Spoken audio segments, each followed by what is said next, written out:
Bom dia. Hoje vamos falar sobre como fazer diagramas de interação, ou os famosos diagramas de sequência, ou diagramas de comunicação.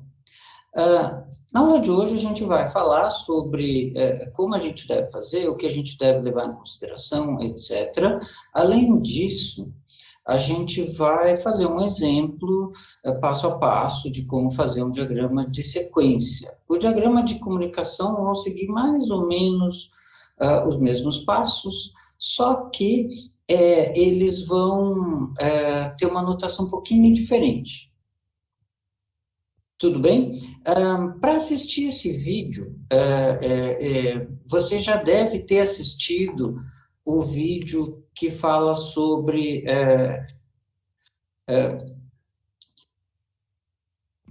diagramas de interação, sua notação básica, onde a gente explica o que são, quais são os componentes do diagrama de sequência. Por exemplo, aqui nesse quadrado a gente tem um objeto, aqui a gente tem um outro objeto, a linha vertical tracejada, ela é a linha de vida do objeto. Esse retângulo fininho aqui é a área de ativação do método, ou da mensagem. Então, o fazer o ML, que é uma mensagem que o objeto A, da classe A, recebe, ele é ativado aqui e vai até completar a operação para responder aquela mensagem, ele vai estar ativo. Isso significa o quê? A gente já falou isso, mas significa, por exemplo, que o objeto vai estar executando na memória do computador, tá? Esse trecho de código vai estar sendo executado na memória do computador. Tudo bem? É uma representação disso. Aqui a gente tem as mensagens que são enviadas de um objeto para outro. Então, a gente fala dos diagramas de sequência, dos diagramas de comunicação, nas suas principais notações, basicamente a notação, né? Então, a gente trata de detalhes das notações, retorno de mensagem, mensagem para des, criação e distribuição de frequências, combining fragments, etc. Tá? Então, é uma aula, é um vídeo que vocês devem assistir antes de fazer esse vídeo. Bom, considerando isso, vamos para o nosso assunto. Tá? A gente já falou que os diagramas de interação mostram a troca de mensagens entre objetos de um sistema, tá? Ou seja, um objeto solicitando serviço de outro objeto. Tá? Isso, na hora de implementar, eles vão virar os métodos dos objetos e das classes orientadas a objetos. Tá? Esses diagramas são basicamente de dois tipos: diagramas de sequência e diagramas de comunicação. Tá? A gente vai ver passos que servem para os dois tipos de diagramas, só vai mudar a notação deles. Tá? Bom, então, a primeira coisa é identificar os objetos envolvidos nesse diagrama, tá? Então, a gente vai mostrar como os objetos vão interagir, tá? As linhas verticais são o que é representado nas linhas verticais são objetos e não classes, tá? Então, a gente pode ter eventos simultâneos e eventos reflexivos, dependendo da necessidade, porque esses diagramas, eles não servem só para uma programação normal, mas servem também, e, na verdade, eles foram criados também com o enfoque em eventos, digamos assim, paralelos e concorrentes. Tá? Então, ele serve também para isso. Como é que a gente faz? A gente, primeiro, vai identificar os objetivos principais, né, os casos de uso, entre aspas, daí descreve o cenário que vai acontecer, daí você vai identificar o objeto de origem e o objeto de destino e construir o diagrama. O que a gente usa para fazer esses diagramas na nossa abordagem? A gente usa, basicamente, os casos de uso, os diagramas de sequência de sistemas, o modelo de classes conceitual, tá? Ele é muito útil. E os contratos de operação. São as quatro coisas que a gente usa para construir esses diagramas, tá? Então, a primeira coisa é identificar os objetos que vão participar. Bom, vamos falar um pouco sobre os diagramas de sequência. Esses diagramas, eles vão ser feitos usando os objetos que estão disponíveis no sistema, tá? Então, por exemplo, se você tiver um objeto, uma classe, do modelo de classes conceituais, que representa o conjunto de dados que está sendo manipulado pelo objeto, tá? Você vai incluir esses grupos de dados, esses conceitos, essas classes conceituais, na forma de objetos dentro do seu diagrama. Mas vão faltar alguns tipos de objetos para a gente completar as tarefas, tá? Por exemplo, os objetos de interface, às vezes a gente vai precisar de uma interface, tá? Não especificamente uma tela, porque a tela, você vai representar como sendo um objeto, mas na verdade ela vai ser um conjunto de coisas extremamente complexo, tá? Então, você vai representar às vezes como um objeto isso, mas não vai ser totalmente verdade, mas o que você está representando seria não uma coisa fake, mas a comunicação entre o front-end e o back-end, ou seja, entre a tela em si, as telas em si, e o back-end, que é a camada que trata das informações, que vai tratar as informações. Bom, normalmente, além disso, além das telas, né, vão faltar, e não vão estar definidos, provavelmente, as classes controle, tá? Nos próximos vídeos, a gente vai falar sobre os padrões GRASP. E um dos padrões GRASP é estabelecer um controlador, tá? Uma classe para controlar isso. A gente não vai entrar nesse mérito a respeito disso, né, do padrão, mas usando o padrão MVC, que a gente já comentou aqui,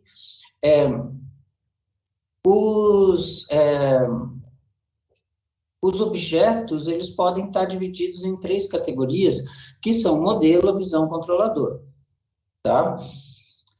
Normalmente, os objetos do modelo, eles já vão estar no diagrama de classes conceituais ou de classes de análise, tá? Diagrama de classes, visão de análise. O que não vai estar são os objetos da visão e do controlador. Então, esses objetos é que a gente vai ter que criar para o nosso diagrama de sequência poder funcionar, tá? E o que acontece é que esses objetos vão sendo adicionados ao modelo de classes, tá? Eles vão sendo adicionados ao modelo de classes. Quando a gente chegar no modelo de classes, quando a gente chegar nos nossos capítulos sobre diagrama de classe, visão de projeto, a gente vai ver como o diagrama de sequência vai impactar no modelo de classes, tá? Então, a gente usando o MVC, a gente vai trabalhar três tipos de classe: classes limite, classes controle e classes entidade. As classes entidades são as mais fáceis de serem obtidas porque elas já vêm do modelo de classes visão de análise, ou do diagrama de classes conceituais, que a gente já viu, já estudou em engenharia de requisitos, por exemplo. Tá? Eles vão refletir, essas classes vão refletir uma entidade no mundo real, tá? E normalmente eles vão refletir os grupos de dados que são manipulados no caso de uso, tá? São chamadas as classes do domínio, tá? E vão estar no modelo conceitual que vem da engenharia de requisitos. As classes limite, elas são as classes que o sistema usa para interfacear com o ambiente externo, tá? São as classes que digamos assim, estão no limite, na fronteira do sistema, no limite, né, ou fronteira, a tradução de boundary, alguns autores usam para limite, outros usam para fronteira, tá? E normalmente ou são interfaces com o usuário humano, tá? Ou são interfaces com outros sistemas, tá? Normalmente, o que que a gente tem? Para cada ator cenário, tá? Cada ator cenário você usa para encontrar essas classes. Então, se você tem um caso de uso e tem um ator envolvido naquele caso de uso, ou dois atores, ou três atores, assim por diante, vai ter uma classe limite naquele diagrama de sequência, provavelmente, que vai estar relacionado com aquele ator, com um dos atores especificamente. Então, para cada par ator cenário, você vai identificar uma classe limite, pelo menos. Tá? Tá? E assim, durante o projeto, essas classes são refinadas para levar em consideração o protocolo de comunicação escolhido, etc. Note o seguinte, ao mesmo tempo que você está fazendo o projeto do back-end, ou seja, da manipulação dos dados, uma outra equipe, provavelmente, vai estar fazendo o projeto da interface gráfica com o usuário. Tá? Seja web, seja aplicativo, seja programa desktop, o que for. Tá? Então, o que tem que ser estabelecido é o protocolo de comunicação para que as classes possam, para que as duas coisas possam se comunicar de acordo. Tudo bem? Tá? Vamos identificar os objetos. Tá. Daí a gente tem as classes controle. Tá? Nessas classes controle, elas vão ter, entre aspas, a sequência de ações, elas vão conter a sequência de ações para realizar aquele caso de uso. Tá? Então, elas vão modelar o comportamento, a sequência do caso de uso, né? Elas vão coordenar os eventos necessários para a realização do caso de uso especificamente. Então, é uma classe que vai controlar, ela que vai chamar as outras classes e dizer qual é a sequência de ações que vai ser executadas naquele caso de uso, chamando as outras classes para efetuar aquelas operações. Tá? Isso é usado bastante em frameworks web, por exemplo. Framework web, para cada caso de uso, vai ter uma classe controle. Para o Struts, chama as classes commons, mas nos outros frameworks vai chamar de uma outra classe, um outro tipo de classe. É usado em apps, né, programação Android, é usado em programação web, muito, é usado em programação desktop também. Tá? Então, a classe controle é responsável pelo fluxo de eventos de cada caso de uso. Então, normalmente, é um objeto da classe controle que responde a um evento do sistema, com comportamento pré-definido. O que acontece?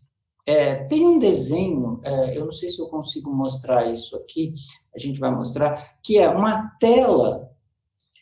A tela é o desenho da tela do programa que manda a mensagem inicial do diagrama de sequência. Nesse exemplo que a gente vai dar aqui, a gente vai trabalhar isso como sendo uma classe interface, tá? Uma classe limite, vai chamar interface de cadastro. Tá? Mas vocês têm que saber o seguinte, que é uma ação da interface que vai ser enviada de alguma forma, ela vai virar código, e vai chamar essa classe controle, vai ter um método, ou a classe vai ter um método só, ou vai ter alguns métodos, mas vai chamar o método da classe controle para aquele caso de uso. Tá? Então, vamos começar o nosso exemplo. Então, a gente vai identificar objetos das classes limite, controle e entidade para o caso de uso cadastrar produto. Nota o seguinte, esse caso de uso, ele tem um administrador, tá? Que vai cadastrar o produto e vai mandar o resultado para uma base de dados.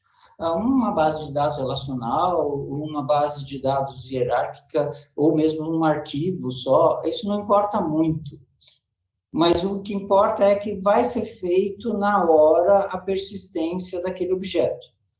Tá? Como que ele vai ser gravado? A gente não sabe, pode ser uma árvore B, pode ser um SGBD de mercado, o que for. A gente, por enquanto, não está preocupado tanto com isso. A gente está definindo as interações do back-end, por enquanto, do sistema. Tá? Para esse caso de uso aqui, cadastrar produto, a gente fez aquela regrinha de 3, tá? Aquela regrinha de 3 passos. Desculpa, não é uma regra de 3, uma regra de 3 passos.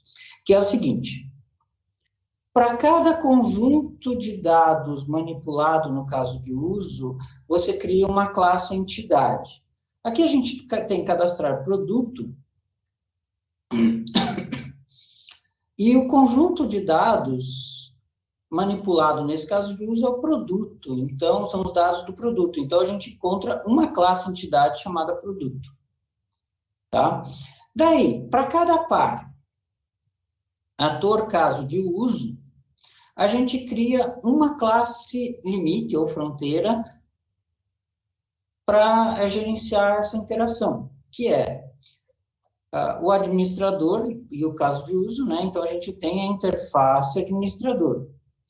E desse lado aqui, a gente tem o ator base de dados, a gente vai criar uma classe chamada repositório. Tá? Os nomes das classes são colocados de acordo com preferências, práticas, etc., até padrões da empresa. Tá? Por último, a gente tem uma classe controle, pelo menos uma classe controle, para aquele caso de uso. Se o caso de uso for um caso de uso crude, por exemplo, que tenha aquelas 4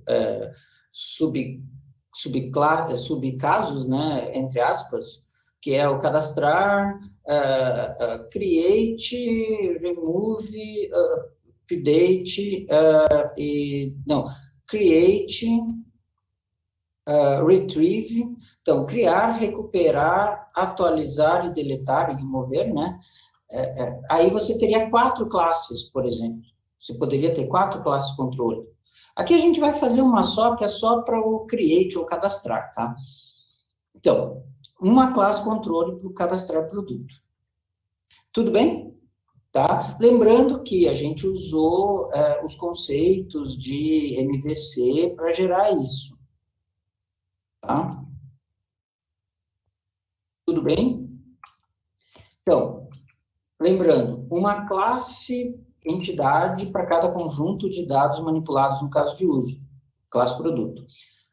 Uma classe fronteira para cada par ator caso de uso. Então, tem uma classe para o ator administrador, que é a interface administrador, int administrador, e uma classe para o ator base de dados, que vai ser a classe repositório. E uma classe controle para cada caso de uso, pelo menos.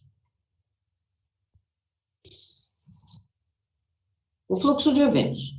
Tá, tem ali, é um caso de uso mais ou menos simplificado, né? Então, o caso de uso começa quando o administrador seleciona a opção cadastrar produto, o sistema mostra um formulário com os campos para os dados do produto. Esse evento, ele não gera alteração no estado do sistema, ou seja, você não muda o estado das variáveis, tá?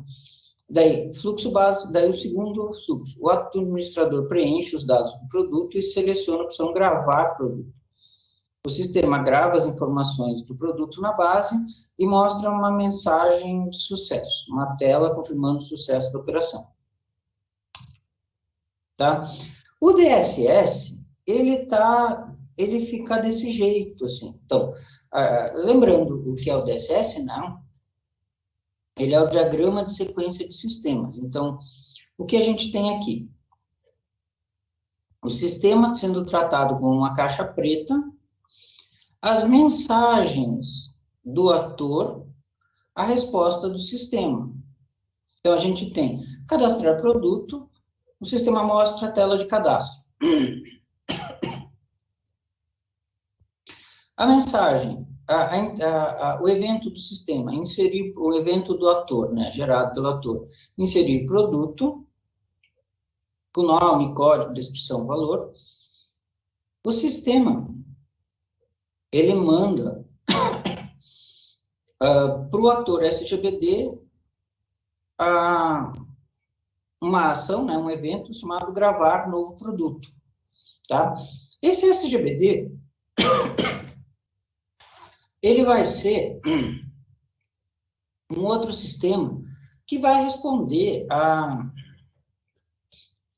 eventos vindos de outros lugares. Por exemplo, são dois sistemas se comunicando.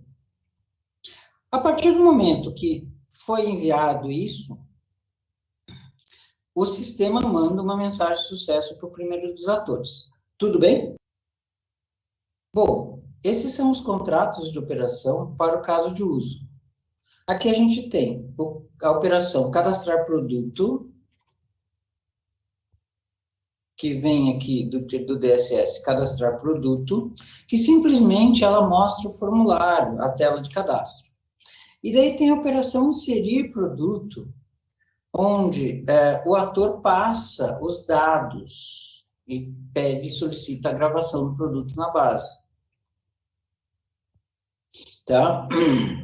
O que a gente tem aqui? O primeiro contrato, eu omiti os detalhes de referências cruzadas, do caso de uso que eles se referem, das pré-condições, tá? Porque não vem ao caso, né, para gente, mas, para esse exemplo, mas eu só coloquei as pós-condições. Então, o inserir produto com nome, código, descrição e valor, ele tem como pós-condições a criação de um objeto, novo produto, da classe produto,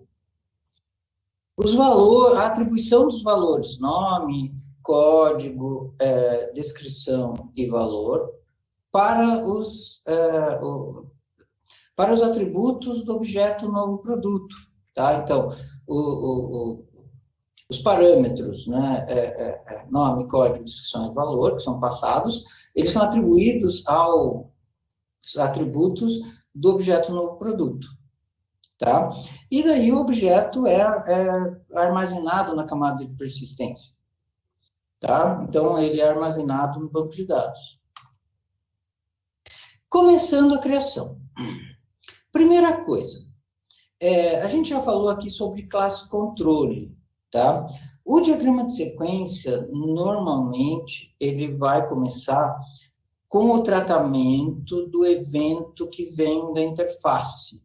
Então, a interface recebe os dados, e daí, em algum momento, o código dessa interface vai chamar o método da classe controle, tá? Eu não coloquei aqui ainda quem enviou, tá? Isso daí não vai interessar muito para a gente, primeiro porque a gente não sabe exatamente quem que mandou isso para a gente, mas o que a gente está fazendo aqui é estabelecer o ponto de chamada do back-end.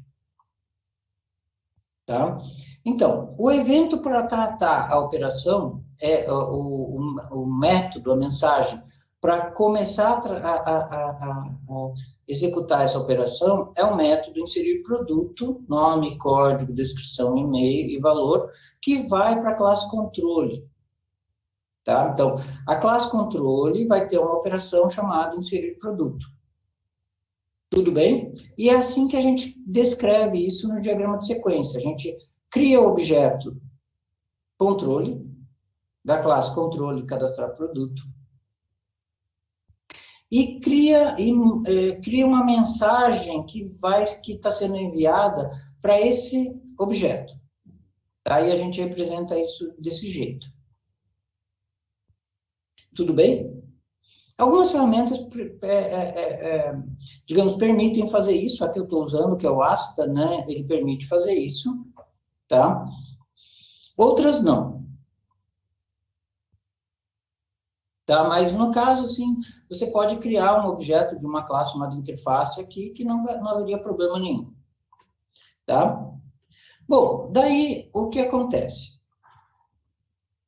Logo depois disso, a gente vai criar o novo objeto produto. A gente está seguindo aqui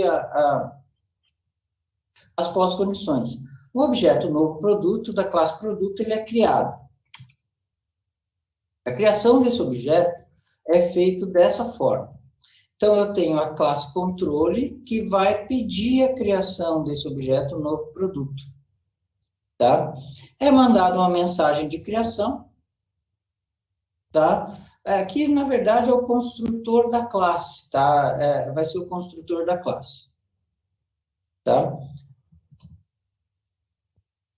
Tá. Esse create message aqui eu não pus os parâmetros, tá? A gente vai, deveria ter colocado os parâmetros aqui, tá?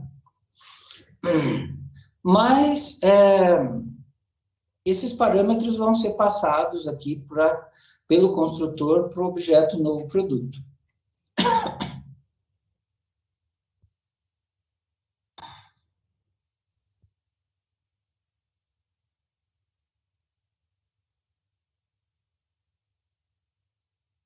Bom, seguindo a nossa etapa de criação, né, de acordo com o contrato de operação que a gente tem,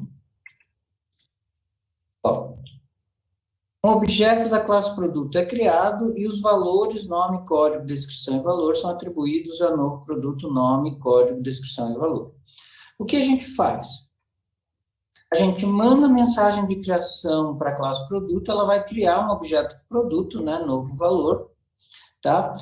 Já passando nome, código, descrição e valor para esse objeto, e esses valores vão ser atribuídos, talvez daí não como chamada de método, mas como atribuição simples do próprio objeto. Tá? A mensagem de criação é desse jeito, ela é uma mensagem que é mandada assincronamente, tá? Com o estereótipo create, e daí ela normalmente chama o construtor da classe. Tá? Você pode botar até a sintaxe do construtor da classe, dependendo da linguagem de programação que você está usando. Tá? Seguindo o nosso contrato de operação. O objeto novo produto da classe é armazenado no banco de dados. Para isso, a classe controle vai precisar mandar esse objeto novo produto como parâmetro para a classe, para o objeto BD da classe repositório. Tá? Então, a gente tem aqui a mensagem de criação, objeto novo produto, ele foi enviado para a classe BD. Beleza? Tá? A princípio, a classe BD vai precisar pegar os valores que são passados, tá? Pegar os valores que vão ser passados, que foram os valores dos atributos do produto, para criar as mensagens, para criar a string de gravação, o SQL que vai ser usado, ou criar a estrutura de dados, ou mesmo colocar no arquivo, tá? Vão ser os dados puros que são passados aqui. Então, ele vai criar a partir dos métodos get, tá? Que vocês já aprenderam em programação orientada a objetos. Tudo bem? Então, aqui o objeto foi passado e agora o objeto está aqui na classe BD e o objeto BD da classe repositório, ele vai pegar esses dados para mandar para o repositório, para o SGBD ou para o arquivo ou para o que for o modo, para qual for o modo que a persistência é feita. Tudo bem? Tá?